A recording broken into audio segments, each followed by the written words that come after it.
ഈ കാണുന്ന സസ്യമാണ് ചെറുള എന്ന് പറയുന്നത്.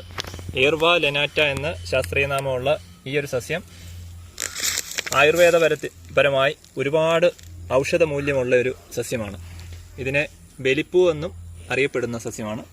ഇതിൻ്റെ പ്രത്യേകത എന്ന് പറയുന്നത് മൂത്രത്തിൽ പഴുപ്പ് ഉള്ളവർക്ക് ഏറ്റവും ഉപകാരപ്രദമായിട്ടുള്ള ഒരു സസ്യം കൂടിയാണ്.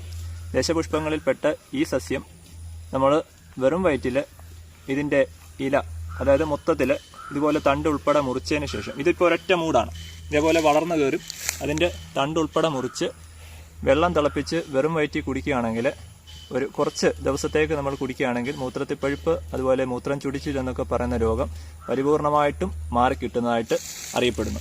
ഇപ്പം നിങ്ങൾക്ക് തോന്നും ഈ ഒരു ചെറുള എന്ന സസ്യം ഇത്രയും വളർച്ച ഉണ്ടാവുമെന്ന് തോന്നും. ഇതിന് സാധാരണ വളക്കൂറുള്ള മണ്ണിൽ ഉണ്ടെങ്കിൽ ഒരു മൂട് തന്നെ നന്നായിട്ട് വളരുന്നതാണ്. കണ്ടോ, ഇത് ഒറ്റ മൂടാണ്. സാധാരണ നമുക്ക് തൊടികളിലൊക്കെ കുറ്റിയായിട്ടാണ് കാണപ്പെടുന്നത്. ഇതുപോലെ തണ്ട് മുകളിലേക്ക് ഇങ്ങനെ വളർന്നു നിൽക്കുന്നതായിട്ട് മാത്രമേ കാണത്തുള്ളൂ. അത് വളർച്ച കിട്ടണമെങ്കിൽ വളക്കൂറുള്ള മണ്ണിലേക്ക് നട്ടാൽ ധാരാളമായിട്ട് ഇതുപോലെ ഉണ്ടാവും.